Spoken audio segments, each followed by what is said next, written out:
Time for Kids. The Tale of Peter Rabbit. Once upon a time, there were 4 little rabbits, and their names were Flopsy, Mopsy, Cottontail, and Peter. They lived with their mother in a sandbank underneath the root of a very big fir tree. "Now, my dears," said old Mrs. Rabbit one morning, "you may go into the fields or down the lane, but don't go into Mr. McGregor's garden. Your father had an accident there.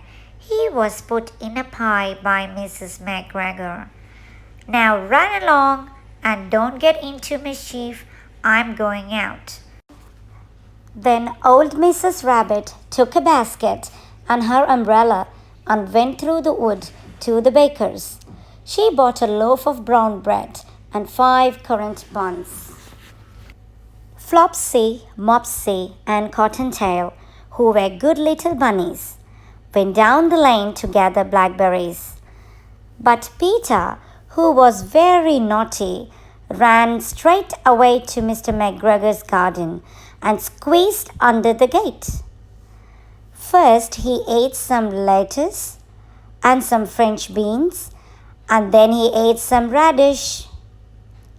And then, feeling rather sick, he went to look for some parsley. But round the end of a cucumber frame, whom should he meet but Mr. McGregor? Mr. McGregor was on his hands and knees planting out young cabbages, but he jumped up and ran after Peter, waving a rake and calling out, "Stop, thief!" Peter was most dreadfully frightened. He rushed all over the garden, for he had forgotten the way back to the gate. He lost one of his shoes among the cabbages and the other shoe amongst the potatoes. After losing them, he ran on 4 legs and went faster, so that I think he might have got away altogether if he had not unfortunately run into a gooseberry net and got caught by the large buttons on his jacket. It was a blue jacket with brass buttons, quite new. Peter gave himself up for lost and shed big tears, but his sobs were overheard by some friendly sparrows, who flew to him in great excitement and implored him to exert himself. Mr. McGregor came up with a sieve which he intended to pop upon the top of Peter, but Peter wriggled out just in time, leaving his jacket behind him, and rushed into the tool shed and jumped into a can. It would have been a beautiful thing to hide in if it had not had so much water in it. Mr. McGregor was quite sure that Peter was somewhere in the tool shed, perhaps hidden underneath the flower pot. He began to turn them over carefully, looking under each. Presently, Peter sneezed, "Achoo!" Mr. McGregor was after him in no time and tried to put his foot upon Peter, who jumped out of a window, upsetting 3 plants. The window was too small for Mr. McGregor, and he was tired of running after Peter. He went back to his work. Peter sat down to rest. He was out of breath and trembling with fright, and he had not the least idea which way to go. Also, he was very damp with sitting in that can.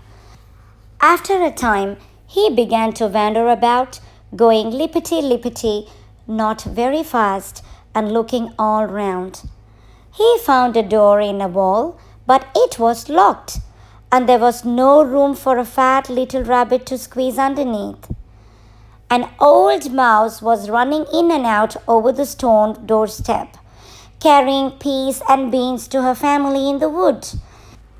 Peter asked her the way to the gate, but she had such a large pea in her mouth that she could not answer. She only shook her head at him. Peter began to cry. Then he tried to find his way straight across the garden, But he became more and more puzzled. Presently he came to a pond where Mr. McGregor filled his water cans.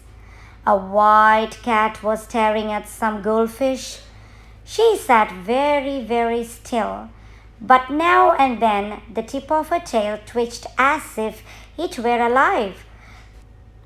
Peter thought it best to go away without speaking to her. He had heard about cats from his cousin, little Benjamin Bunny. He went back towards the tool shed, but suddenly, quite close to him, he heard the noise of a hoof scritch, scratch, scratch, scritch. Peter scuttered underneath the bushes, but presently, as nothing happened, he came out and climbed upon a wheelbarrow and peeped over. The first thing he saw was Mr. McGregor hoeing onions. His back was turned towards Peter, and beyond him was the gate.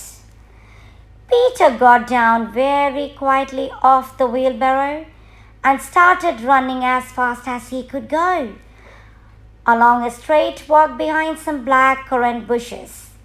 Mr. McGregor caught sight of him at the corner, but Peter did not care.